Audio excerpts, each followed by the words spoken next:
우리 장로님들 하실 때도 박수를 안 쳤는데 우리 아이들을 하니까 마음의 감동을 받으셔서 이렇게 귀한 찬양 우리 올리신 우리 학생반 여러 어른들, 어린이들 진심으로 감사드립니다. 하나님께 모든 영광을 돌립니다. 오늘 귀한 안식일에 아버지의 전을 찾으신 여러 모두를 진심으로 환영합니다. 오늘 하나님 말씀 제목은 먼저 된 자가 나중되는 이유, 그런 제목을 가지고 같이 한 시간 같이 말씀의 은혜를 나누도록 하겠습니다.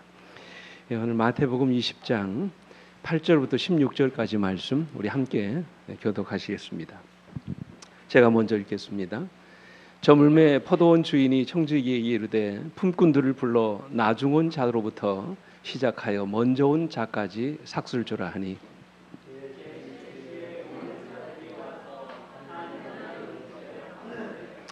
먼저 온 자들이 와서 더 받을 줄 알았더니 그들도 한 데나리온씩 받은지라. 나중 온 이 사람들은 1시간밖에 일하지 아니하였거늘 그들을 종일 수고하며 더위를 견딘 우리와 같게 하였나이다.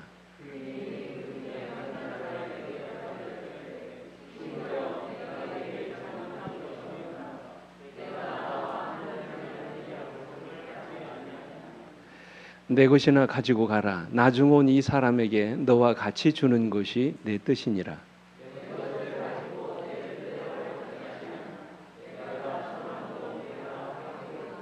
16절 같이 읽습니다. 시작. 이와 같이 나중된 자로서 먼저 되고 먼저 된 자로서 나중 되리라. 아멘. 우리 신앙의 경종을 울리는 아주 중요한 말씀이 아닌가 생각됩니다. 특별히 저는 이 말씀을 오래 믿은 신자들을 향하여 주신 하나님의 말씀이라고 이렇게 생각을 합니다. 오늘 이 비유를 통해서 우리의 문제를 보게 하시고 우리로 하여금 하나님 앞에서 올바른 신앙을 갖도록 하나님이 비유의 말씀을 주셨다고 저는 믿습니다. 흔히 이 비유를 무슨 비유라고 합니까? 포도원 품꾼의 비유라고 이렇게 말씀하시죠. 오늘 이 비유를 통해서 주시는 말씀의 교훈이 과연 뭘까요? 미국으로 이민을 가신 분에게서 제가 전해 들은 이야기입니다. 저의 이야기는 아니고요. 여러분 아시는 것처럼 미국은 우리나라보다 땅덩어리가 대단히 높습니다. 그래서 일단 미국으로 이민을 가면 가장 먼저 하는 일이 뭔지 아세요? 운전 면허증을 따는 것이라는 것입니다. 그래서 이분이 미국으로 이민을 가서 제일 먼저 이제 운전 면허 시험을 보게 됐는데 이분은 이 한국에 있는 동안 수십 년 동안 무사고 운전을 하신 베테랑 운전기사였습니다. 그래서 자기는 운전 면허 시험에 단 한 번에 붙을 거라고 기대하면서 면허 시험에 응시한 것입니다. 나름대로 열심히 준비해서 운전 면허 시험을 봤는데 이 주행 시험을 마치고 왔더니 다음에 또 오라고 하더라는 거예요. 뭐 한 것입니까? 떨어진 것입니다. 이 도저히 이해할 수 없어서 납득할 수가 없어서 내가 왜 떨어졌느냐고 이렇게 이제 따져 물었답니다. 그랬더니 시험관이 하는 말이 당신이 교차로에서 아주 결정적인 잘못을 했다는 것이었어요. 이 시험관의 대답은 이렇습니다. 일단 교차로에서 멈춤 표지판에 먼저 도착했으면 반드시 먼저 출발해야 되는데 당신은 먼저 도착했으면서도 나중에 출발했다는 것입니다. 사실 다른 차들이 먼저 출발한 것을 그 사람의 잘못이라고 하기에는 억울한 면도 없지 않아 있지만 미국에서는 특별한 상황이 아니면 먼저 온 차가 먼저 출발해야 된다는 거예요. 이것을 어겼다는 것이지요. 그날 그분이 시험에 떨어지고 나서 깨달은 아주 중요한 진리가 있었다고 합니다. 그분의 마음속에 순간 이런 생각이 들더라는 거예요. 먼저 온 차가 당연히 먼저 출발해야 되는 것처럼 이 교회 안에서도 먼저 믿은 신자들이 먼저 되는 일들이 일어났으면 참 좋겠다. 그런 생각을 했다는 것이지요. 여러분 왜 먼저 된 자가 나중 되는 것일까요? 왜 우리는 한결같은 모습으로 주님을 섬기지 못하는 것입니까? 참 안타까운 사실은 나중 된 자가 먼저 되는 일은 있어도 먼저 된 자가 나중 되는 일들이 더 많이 있다는 사실이에요. 여러분 왜 먼저 된 자가 나중 되는 것일까요? 오늘 본문에 나오는 비유를 통해서 먼저 된 자가 나중 되는 이유를 살펴보고 먼저 된 우리가 나중되지 않기 위해서 특별히 조심해야 될 것이 무엇인지 이 말씀을 통해서 우리가 좀 살펴보기를 바랍니다. 이 바라기는 오늘 이 자리에 먼저 된 우리 모두에게 계속해서 먼저 되는 복이 임하시기를 간절히 바랍니다. 한 번도 나중되는 일이 없이 계속해서 먼저 되는 복을 누리시게 되기를 간절히 원합니다. 그러기 위해서 우리가 어떻게 해야 될까? 우리는 먼저 된 자가 나중되는 이유를 살펴봐야 합니다. 그죠? 왜 먼저 된 자가 나중되는 것일까? 중요하지 않겠습니까? 이유를 알아야 우리가 계속해서 먼저 되지 않겠습니까? 첫째로 먼저 된 자가 나중되는 첫 번째 이유는 우리 신앙의 동기가 올바르지 않기 때문이라는 것입니다. 다시 말하면 신앙의 첫 뭐가 잘못되었어요? 출발이 잘못됐다는 것입니다. 우리 마음의 동기가 순수하지 못하다는 말이지요. 이게 무슨 말입니까? 이 말씀의 의미를 우리가 제대로 이해하려면 우리 주님께서 이 말씀을 하시게 된 배경을 먼저 이해해야 됩니다. 바로 앞장에서 주님은 재물이 많은 부자 청년을 만나셨습니다. 그리고 그 청년은 영생에 대한 갈급한 마음을 가지고 주님께로 나왔다고 그랬습니다. 근데 마태복음 19장 21절에 이렇게 말씀하셨어요. 주님은 청년에게 예수께서 이르시되 내가 온전하고자 할진대 가서 내 소유를 팔아 가난한 자들에게 주라. 그리하면 하늘에서 보화가 내게 있으리라. 그리고 와서 나를 따르라 말씀하셨어요. 그랬더니 여러분 이 청년이 어떻게 했다고 그랬습니까? 그렇게 따랐나요? 아니죠. 22절에 오시면 이 청년이 재물이 많음으로 이 말씀을 듣고 어떻게 했다고요? 근심하며 갔다 그랬어요. 영생을 얻기 위해서 주님께로 왔지만 자기 재물에 대한 욕심을 버리지 못하고 주님을 떠나간 것입니다. 그때 주님께서 하신 유명한 말씀이 있죠. 무슨 말씀을 하셨어요? 부자가 하나님 나라에 들어가는 것이 얼마나 어려운지 낙타가 바늘기로 들어가는 것이 부자가 하나님 나라에 들어가는 것보다 더 쉬우리라 말씀하셨어요. 그때 제자가 말하지요. 그러면 누가 구원을 얻을 수 있겠습니까? 묻습니다. 그때 주님께서 대답하시길 26절에 예수께서 그들을 보시며 이르시되 사람으로는 할 수 없으나 하나님으로서는 다 하실 수 있느니라 말씀하셨어요. 그때 여러분 이 제자 베드로가 다시 묻습니다. 27절에 이에 베드로가 이르되 대답하여 이르되 보소서 우리가 모든 것을 버리고 주를 따라 싸운즉 그런즉 우리가 무엇을 얻으리까? 여기서 우리가 기억해서 보셔야 될 말씀은 우리가 무엇을 얻으리까라는 말씀이에요. 도대체 우리에게 주어지는 상급이 무엇이냐는 말입니다. 우리는 모든 것 버리고 다 주님을 따랐는데 과연 우리가 받을 보상이 무엇이냐는 것이에요. 그때 주님께서 뭐라고 대답하십니까? 29절에 또 내 이름을 위하여 집이나 형제나 자매나 부모나 자식이나 전토를 벌인 자마다 여러 배를 받고 또 뭐를 상속할 것이라고요? 영생을 상속할 것이라. 하나님이 다 갚아주신다는 것이지요.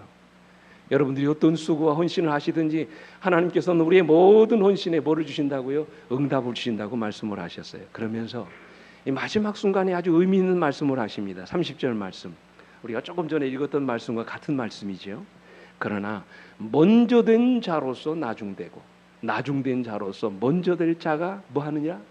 많으니라 그랬어요. 오늘 비유에서 하신 똑같은 말씀을 하시는 것입니다. 내 이름을 위하여 집이나 형제나 자매나 부모나 자식이나 전토를 벌인 자마다 여러 배를 받고 영생을 얻게 될 것이지만 먼저 된 자로서 나중되고 나중된 자로서 먼저 될 자들이 많이 있을 것이라고 말씀하셨어요. 이 말은 우리가 순수하지 못한 동기로 주님을 믿게 되면 먼저 된 자로서 나중되고 나중된 자로서 먼저 될 일들이 많아지게 될 것이라는 그런 말씀이에요. 자, 그래서 영감의 글에 이렇게 말씀하셨어요. 만일 제자들이 이 정신을 고치지 않을 것 같으면 그들은 그리스도의 사자가 되기에 적합지 않게 될 것이다. 왜냐하면 이 정신은 무슨 정신이라고요? 품꾼의 정신이기 때문이다. 여러분 품꾼의 정신이 뭘까요? 뭐가 품꾼의 정신입니까? 품꾼은 뭐를 바라고 일하는 사람들이에요? 대가, 돈을 바라고 일하는 사람들입니다. 그들이 일하는 동기가 뭐지예요? 돈 때문에 일하는 것이지요. 그들의 마음이 순수하게 주인에 대한 사랑이나 베풀어 주신 은혜에 대한 보답을 하고자 하는 마음으로 일하는 것이 아니라 뭔가 대가를 바라고 일하는 사람들이라는 말이에요. 우리가 이런 정신을 바꾸지 않으면 먼저 된 자로서 나중될 확률이 많다는 것이죠. 실제로 영감이 그래 이렇게 말씀하셨어요. 제자들이 예수님의 사랑에 끌려 그분을 따르게 되었지만 아직도 그들은 바리새인적 사상에서 완전히 벗어나지 못했다. 그들은 아직도 저희의 수고에 합당한 보수를 받으려는 생각으로 일했다. 그랬어요. 마음의 동기가 순수하지 못했다는 것이지요. 그래서 주님이 포도원 품꾼의 비유를 말씀하신 것입니다. 여러분, 우리 어떤 마음, 어떤 정신으로 신앙을 해야 되는지를 주님께서 말씀해 주시는 것입니다. 오늘 우리의 문제가 무엇인지를 이 본문의 비유를 통해서 말씀해 주시는 것이에요. 왜 우리가 먼저 되고서도 나중이 되는지 그 이유를 지금 이 본문에서 말씀해 주시는 것입니다. 여러분, 2절 말씀에 보면 이런 말씀이 있지요. 한번 같이 읽어볼까요? 시작. 그가 한 데나리온씩 품꾼들과 약속하여 포도원에 들여보내고 그랬어요. 여러분, 이것은 누구에게 하신 말씀입니까? 먼저 온 자들입니까? 나중에 온 자들입니까? 먼저 온 자들이죠. 이른 아침에 일찍 고용된 일꾼들을 향해서 그들이 하루 몇 데나리온씩? 한 데나리온씩 받기로 뭐 했다고 그랬어요? 약속해도 중요한 것입니다. 여러분, 가슴속에 기억해 두십시오. 그들은 약속하고 일을 한 것입니다. 근데 여러분, 그 후에 고용된 일꾼들은 달랐습니다. 어떻게 달랐습니까? 4절을 보십시오. 그들에게 이르되 너희도 포도원에 들어가라. 내가 너희에게 어떻게 주리라? 상당하게 주리라 하고, 그들이 갔다고 그랬어요. 5절에도 보십시오. 6시와 제9시에 또 나아가 그와 같이 하고 그랬어요. 그들에게도 같은 말씀을 하셨다는 것입니다. 그리고 여러분, 마지막 11시 오후 5시에 고용된 일꾼들에게 6절로 7절을 보십시오. 제11시에도 나가보니 서 있는 사람들이 또 있는지라 이르되 너희는 어찌하여 종일토록 놀고 여기 서 있느냐. 이르되 우리를 품꾼으로 쓰는 이가 없음이니이다. 이르되, 보세요, 뭐라고 말씀하셨습니까? 너희도 포도원에 들어가라 하니라 그랬어요. 보세요, 아예 그들에게는 뭐가 없습니까? 어떤 말이 없어요? 얼마를 주겠다는 약속을 하지 않으셨어요. 그저 포도원에 들어가라고만 말씀하셨어요.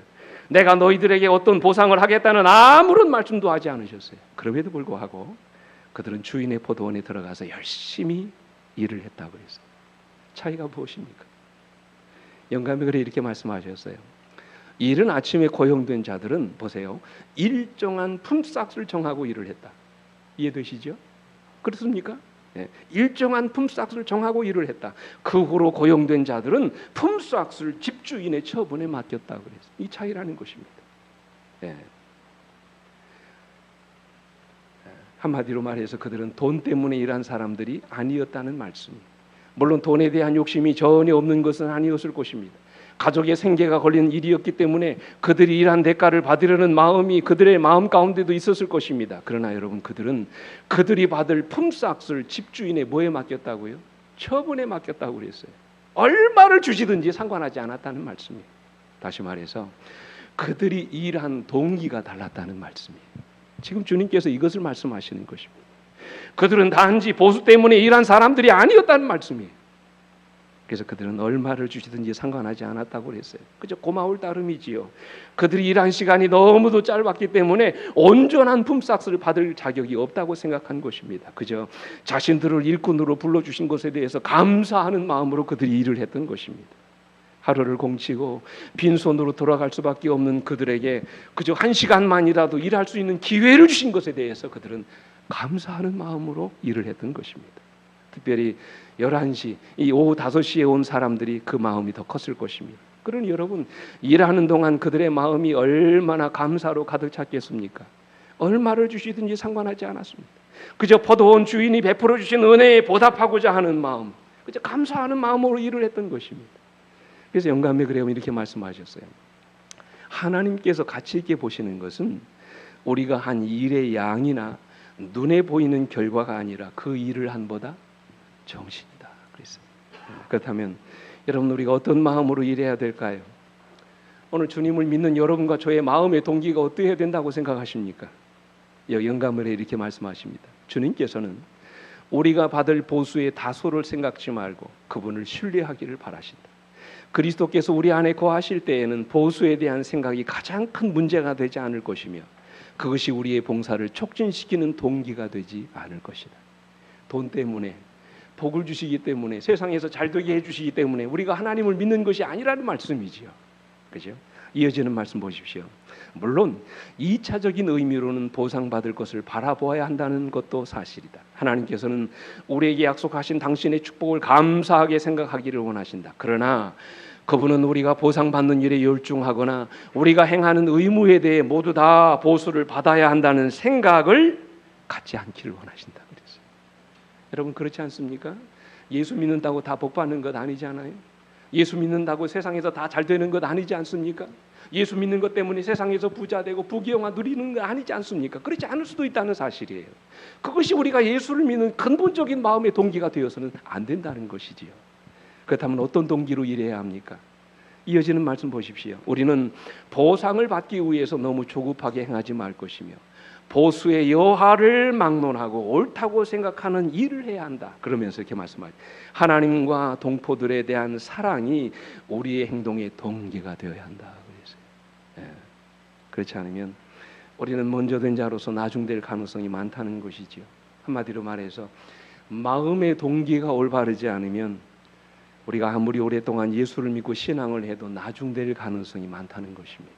사랑하는 우리 성도 여러분, 질문해 볼까요? 여러분은 무엇 때문에 신앙하십니까? 여러분은 무엇 때문에 예수를 믿으십니까? 오늘 여러분이 이 교회에 나오신 이유가 과연 무엇입니까? 여러분이 정말로 하나님을 믿고 이 일에 헌신하는 이유가 과연 무엇 때문입니까? 대단히 중요한 문제예요. 제가 지난 연말에 이 합회 온라인 전도회 강사로 제가 봉사하면서 한번 소개했던 이야기입니다. 미국의 커버넌트 신학교라고 하는 그 신학교의 학장을 역임했고 일리노이주주 그레이스라고 하는 장로교회 목사로 일하고 있는 브라이언 채플이라고 하는 목사님이 아주 훌륭한 분입니다. 이분이 쓰신 책 가운데 성도의 불행에 답하다라고 하는 그 책이 있는데 그 책의 서문에 적힌 이야기입니다. 그 이야기에 보면 그런 이야기가 나와요. 전문날 탄광에서 광부로 일하다가 크게 다친 광부가 있었습니다. 불행하죠. 열심히 일하다가 다친 것입니다. 근데 오랜 병원 생활로 병약해졌으며 나이가 들어서 아무것도 할 수 없는 그야말로 초라하고 볼품없는 농부가 되어버렸어요.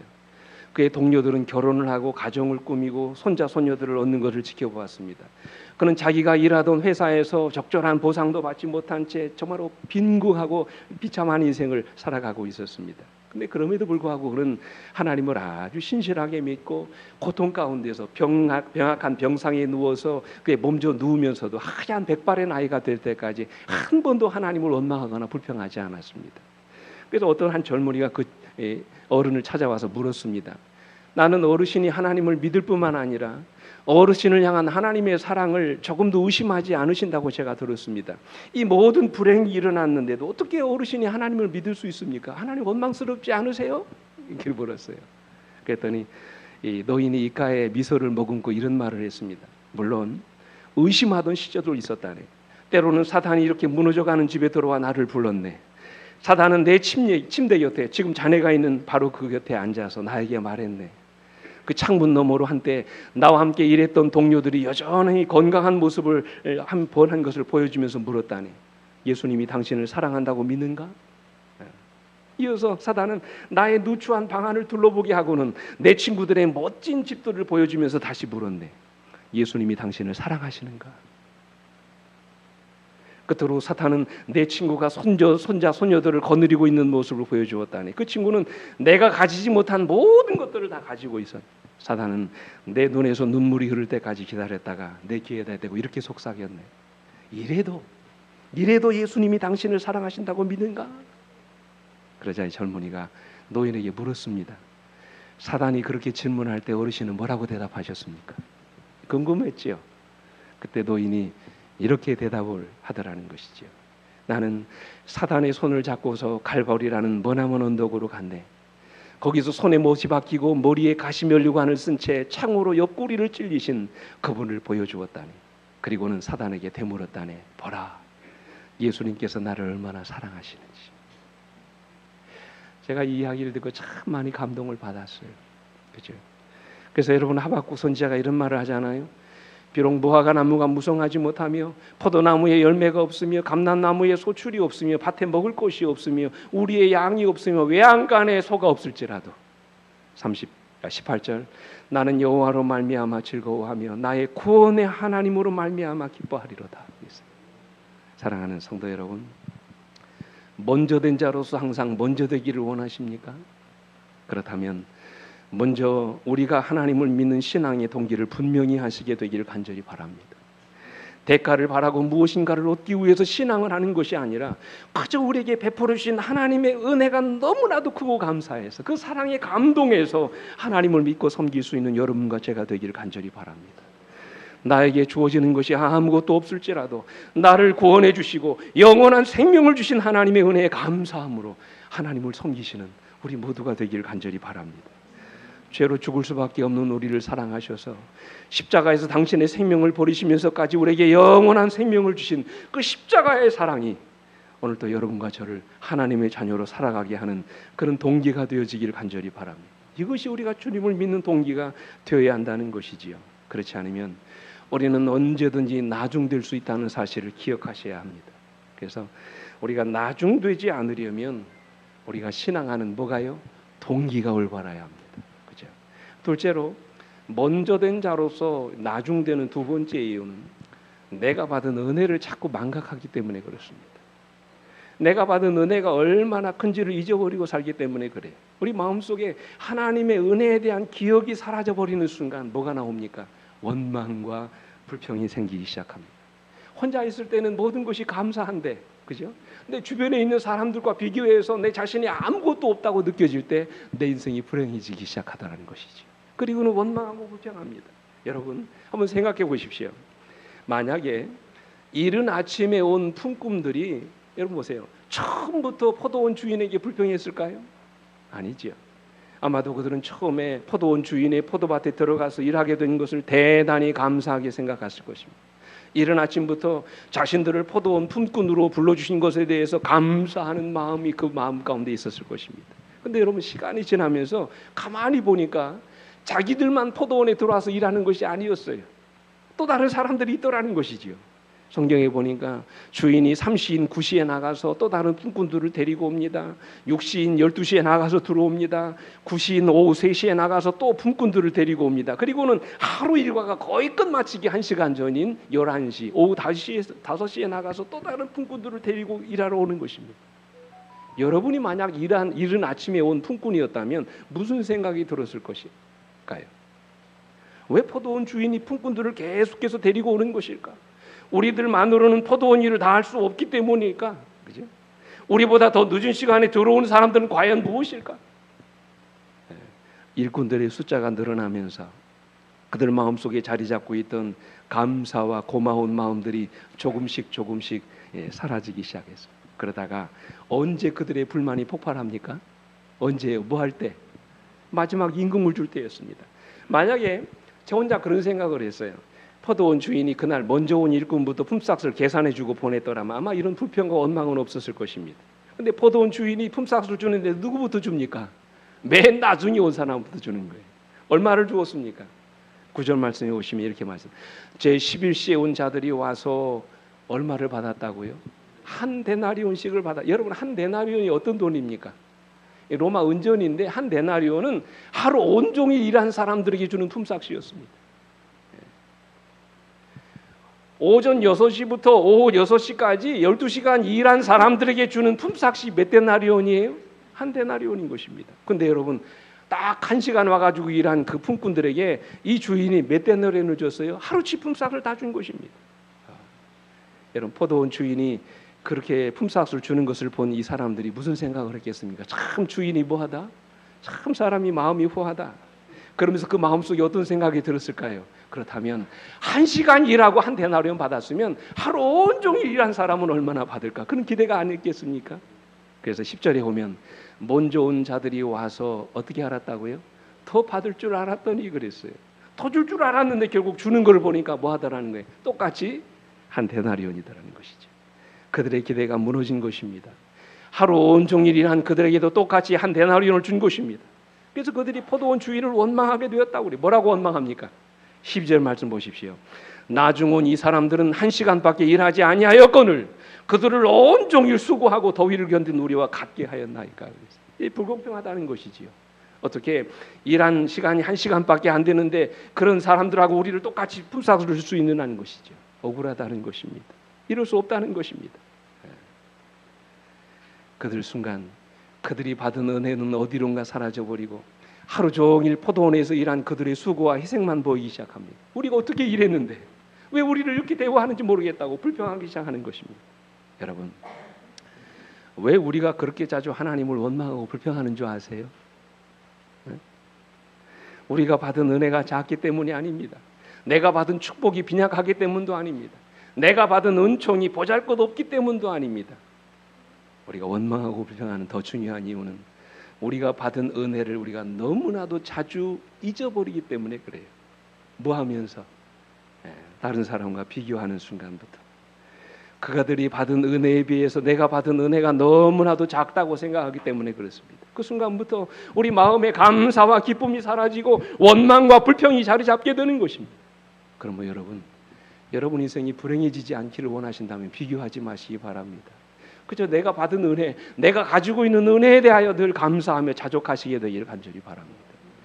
세계 역사에서 숙명적인 라이벌로 알려진 두 인물이 있습니다. 미국의 2대 대통령인 존 아담스하고 3대 대통령인 토마스 제퍼슨입니다. 근데 여러분, 이 두 사람이 아주 절친한 친구라는 사실 여러분 아십니까? 아주 절친한 친구였습니다. 동료였습니다.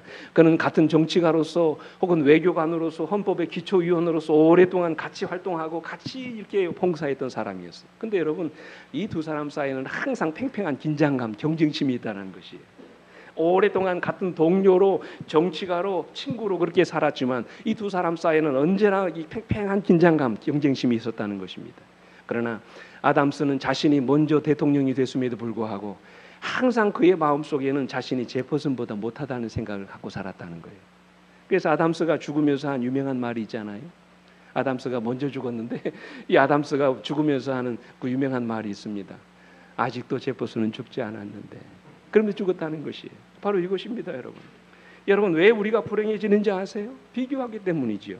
내가 못 살아서 힘든 것이 아니에요. 남들이 나보다 더 잘 살기 때문에 힘든 것이에요. 그죠?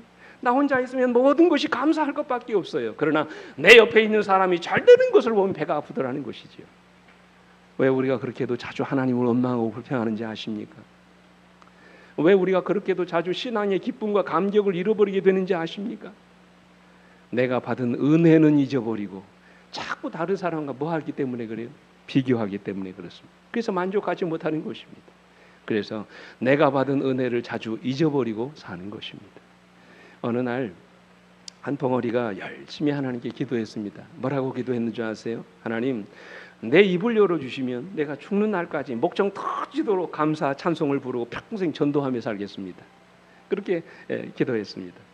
근데 날이 가고 달이 가도 아무 기도응답이 없었습니다. 하루는 낙심이 된 이 벙어리가 바깥으로 뛰쳐나왔어요. 그때 마침 길가에 있는 개천에 어떤 사람이 빠져 있는 것을 발견합니다. 얼른 가서 건져내고 보니까 그 사람이 앞을 못 보는 소경이더라는 것이지요. 이 사람은 그제서야 하나님이 자기를 소경되지 않게 하신 것에 감사했다고 했어요. 그 후부터는 자신의 처지에 대해서 감사하고 힘써 전도하면서 행복한 여생을 보냈다는 그런 이야기입니다. 그죠? 사도 바울은 우리에게 말씀하십니다. 같이 읽어볼까요? 시작. 내가 궁핍함으로 말하는 것이 아니라 어떠한 형편에든지 나는 자족하기를 배웠노니. 그랬어요. 마음에 자족함이 있으면 감사가 넘치는 것이지요. 디모데전서 6장 6절로 8절에 이렇게 말씀하세요. 그러나 자족하는 마음이 있으면 경건에 큰 이익이 되느니라. 우리가 세상에 아무것도 가지고 온 것이 없으며 또한 아무것도 가지고 가지 못하리니 우리가 먹을 것과 입을 것이 있은즉 족한 줄로 알 것이니라.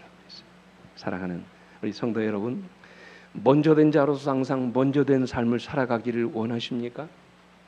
하나님이 베풀어 주신 은혜에 항상 감사하며 살아가시게 되기를 간절히 바랍니다. 나에게 없는 것으로 인하여 불평하고 원망하는 것이 아니라 이미 나에게 주어진 하나님의 은혜에 대하여 감사하고 만족해하며 살아가는 여러분과 제가 되기를 간절히 바랍니다. 사실 우리가 돌아오면 하나님께로부터 받은 것들이 얼마나 많습니까? 그죠? 세상적으로는 가난하고 가진 것이 많지 않아 보일지라도 우리는 세상 사람들이 갖지 못한 특별한 하나님의 은혜를 입은 사람들입니다. 내가 비록 예수 믿는 것 때문에 세상에서는 손해를 보고 어려움을 당할지라도 오늘 우리들은 그들이 갖지 못한 하늘의 놀라운 축복을 받은 사람들이 아닙니까? 우리를 하나님 자녀가 되게 하시고 영원한 생명을 가진 자들이 되게 하셨어요. 하늘의 보화를 우리의 기업으로 주시고 영원한 하늘 백성이 되게 하셨어요. 십자가의 은혜로 죄사함 받고 날마다 성령으로 거듭나는 인생을 살게 하셨어요. 죄 많은 세상을 살아가면서도 날마다 하늘을 그리워하며 살게 하셨어요. 죽음으로 우리 인생이 끝나지 않게 하시고 부활의 소망을 갖게 하셨어요. 그리고 우리에게도 죽음도 고통도 없는 하늘나라를 약속해 주셨어요. 얼마나 놀라운 하나님의 은혜입니까?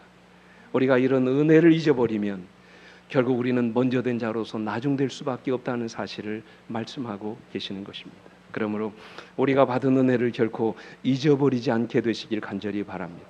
그것이 바로 먼저 된 자로서 나중되지 않는 비결이에요. 마지막으로 먼저 된 자가 나중되는 이유는 자꾸 자기를 의지하려고 하기 때문에 그렇습니다. 다시 말하면 하나님을 믿지 않기 때문입니다. 매 순간 갈바리 십자가를 바라보지 않기 때문입니다. 철저하게 자기 힘과 노력으로 구원을 이룰 수 있다고 믿기 때문입니다. 나의 구원이 나의 힘과 노력으로 얼마든지 이루어질 수 있다고 믿기 때문에 그렇습니다. 그러나 여러분, 이것은 치명적인 오해지요. 우리의 구원은 믿음으로 얻는 것이지 우리의 행위로 얻는 것이 아님을 우리가 알지요. 우리는 한순간도 이 사실을 잊어버리지 말아야 합니다. 우리가 구원을 받는 것이 우리의 행위나 노력으로 얻는 것이 아니라 값없이 베풀어 주시는 하나님의 은혜 때문인 것을 기억하시기 바랍니다. 이것을 가르쳐 주시기 위해서 지금 주님이 포도원 품꾼의 비유를 말씀하신 것이에요. 우리 영감이 그는 이렇게 말씀하십니다. 하나님께서 값없이 주시는 은혜에 관한 진리를 유대인들은 거의 잊어버리고 있었다. 납비들은 노력에 의하여 하나님의 은총을 얻는 것이라고 가르쳤다. 그들은 의인이 받을 보상을 저희 자신의 행위로서 얻어보려고 생각했다 그랬어요. 안 된다는 말이죠. 실제로 이른 아침부터 포도원에 일하러 온 품꾼들이 하는 원망을 여러분 들어보시기 바랍니다. 12절에 그들이 뭐라고 원망합니까? 나중 온 이 사람들은 1시간밖에 일하지 아니하였거늘 그랬어요. 1시간밖에, 철저하게 계산적이지요. 어떻게 1시간 일한 사람하고 하루 일한 사람하고 똑같이 대우할 수 있느냐는 것이지. 불공평하다는 것입니다. 이치에 맞지 않는 일이라는 것입니다. 그들은 당연히 하루 품삯을 받아 마땅한 사람들이지만 어떻게 일도 제대로 하지 않은 그들에게 하루 품삯을 다 줄 수 있느냐는 것이지요. 한번 생각해 보십시오. 그들의 주장이 틀리지 않습니다. 그런데 영감이 그는 이렇게 말씀하세요.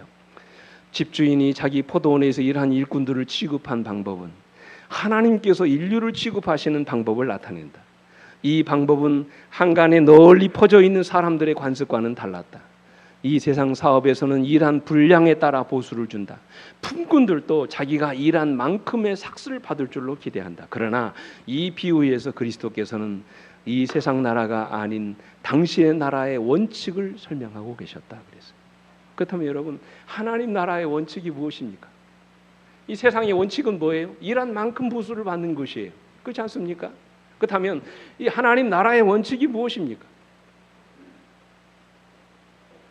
영감의 글은 이렇게 말씀하십니다. 후에 온 일꾼들은 내가 너희에게 상당하게 주리라는 주인의 약속을 뭐하고? 믿고. 이 중요한 말씀이에요. 다시 말씀드리겠습니다. 후에 온 일꾼들은 내가 너희에게 상당하게 주리라는 주인의 약속을 뭐하고? 믿고 일했다. 그들은 품삯에 대해 아무것도 묻지 않음으로써 주인에 대한 신임을 나타내었다. 그들은 주인이 정당하고 공평하게 처리해 줄 것을 믿었다. 그들은 자기들이 일한 분량에 따라 보수를 받은 것이 아니라 주인의 아량에 따라 보수를 받았다. 여러분, 이것을 가리켜서 성경은 믿음의 법칙이라고 말씀하세요. 나는 부족하고 연약할지라도 자비와 긍휼이 많으신 하나님이 나를 불쌍히 여기셔서 내가 일한 것보다 더 큰 것으로 채워주실 것이라는 이 믿음, 이 믿음이 우리를 구원에 이르게 하는 것이라는 말씀입니다. 그래서 바울은 에베소 2장 8절로 9절에서 이렇게 말씀하시지요. 너희는 그 은혜에 의하여 믿음으로 말미암아 구원을 받았으니 이것은 너희에게서 난 것이 아니요 하나님이 뭐라고요? 선물이라고요. 여러분, 선물을 돈을 주고 사십니까? 아니지요. 거저 받는 것이지요. 나는 아무것도 한 것이 없는데 그저 거저 받는 것이 선물이라고 말합니다. 내가 한 것이 아니지요. 하나님이 주시는 것입니다.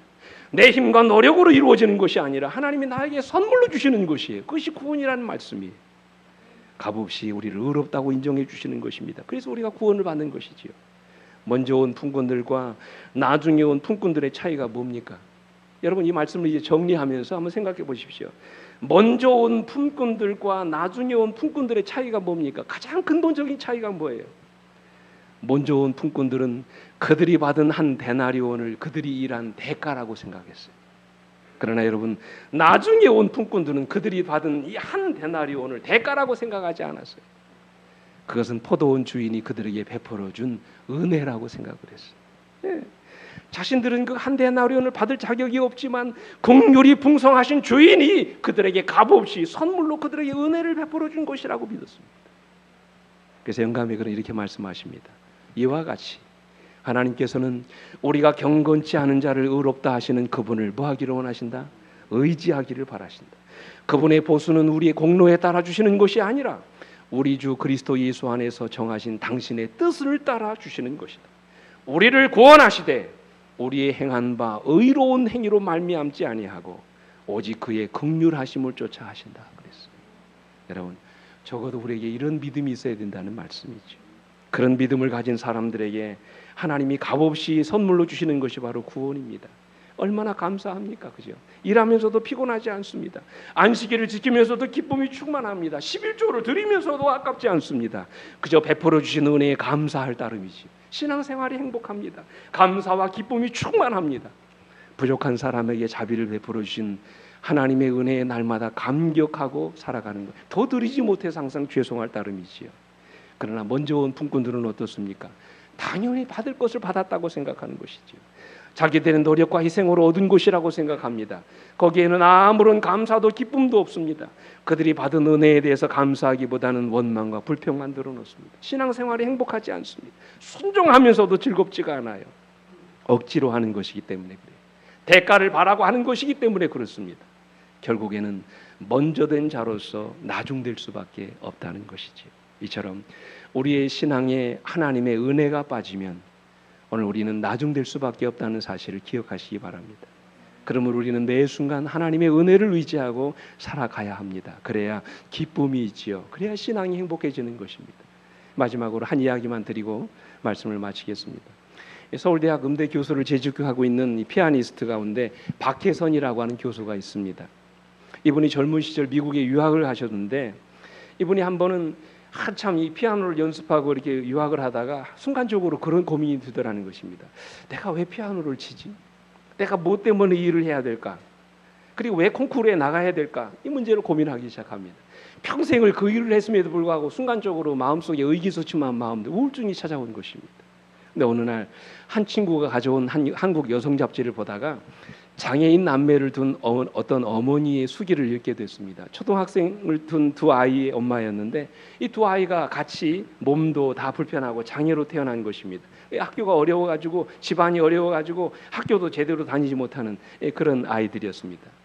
그 어머니의 절절한 사연을 읽으면서 순간적으로 눈물이 났어요. 그러면서 그런 생각이 들더라는 거예요.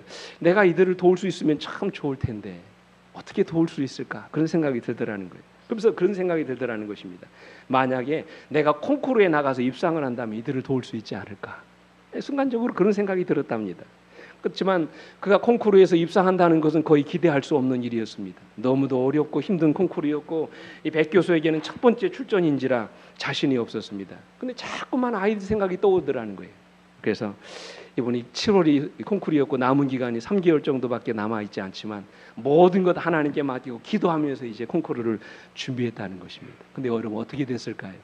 콩쿠르에 나가서 피아노를 이제 연주했는데 이분이 이 백 교수님이 1등으로 입상을 했습니다. 상금 금액이 무려 수천만 원에 이르는 거액이었습니다. 그때 이 백 교수님이 깨달은 것이 있다는 것입니다. 그게 뭐냐면 자신의 실력 때문이 아니라 하나님께서 그 아이들 때문에 입상하게 해주셨다는 사실을 이분이 깨닫게 됐다는 것이지요. 이 콩쿠르가 끝나자마자 백 교수님은 한국의 그 아이들 수수문에서 치리부와 장학금을 전달했습니다. 그 아이들은 그 돈으로 고등학교까지 마칠 수 있었다는 거예요. 그 간증에 보면 마지막에 이렇게 기록이 되어 있어요. 백 교수님은 자신이 콩쿠르에 입상한 것만이 아니라 그 이전의 삶이나 그 이후의 삶까지 모든 것이 주님의 은혜라고 고백합니다. 사랑하는 성도 여러분, 먼저 된 자로서 항상 먼저 된 삶을 살아가기를 원하십니까? 우리가 살아가는 모든 것이 하나님의 은혜로 되는 것임을 기억하시게 되기를 간절히 바랍니다. 내 삶의 모든 순간을 비롯해서 구원에 이르기까지 내 힘으로 되는 것이 아니라 모든 것이 다 하나님의 은혜로 되는 것임을 잊어버리지 않게 되기를 간절히 바랍니다. 그러므로 우리는 매 순간마다 하나님의 은혜를 의지하고 사셔야 됩니다. 그래야 넘어지지 않습니다. 그래야 뒤로 물러가지 않습니다. 자신을 보좌에 앉히는 곳에는 신앙이 있을 수 없다고 말씀하셨어요. 천국의 황금문은 자기를 높이는 자에게는 열리지 않는다고 말씀을 하셨어요. 자신의 무력함을 느끼고 끊임없이 하나님만 의지하고 살아가는 자에게 천국의 문은 활짝 열리게 될 것이라고 말씀을 하셨어요. 오늘도 여러분 자신을 의지하기보다 믿음의 주여 우리를 온전케 하시는 분이신 예수 그리스도 그분만 의지하고 살아가시는 여러분과 제가 되기를 간절히 바라면서 말씀을 마치겠습니다. 우리 함께 일어나셔서 찬양하시겠습니다.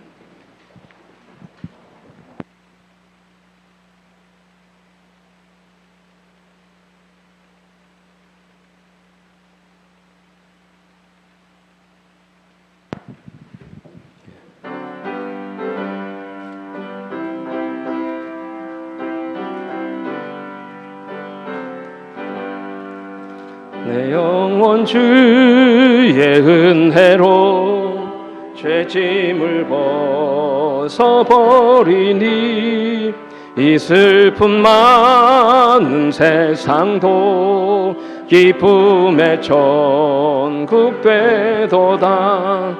오 할렐루야 나의 주 내 지은 죄를 사하고 또 나와 함께 계시니 기쁨의 천국 되도다. 주 얼굴 뵙기 전에는 참 멀어 뵈던 천국이 네 맘에 주님 모시니 날마다 더욱 가깝네. 오 할렐루야 나의 주 내 지은 죄를 사하고 너 나와 함께 계시니 기쁨의 천국 되도다. 내 비록 산과 들이나 옥초막 속에 거해도 내 주를 모신 곳이면 그곳이 천국 되도다. 오 할렐루야 나의 주 내 지은 죄를 사하고 나와 함께 계시니 기쁨의 천국 되도다.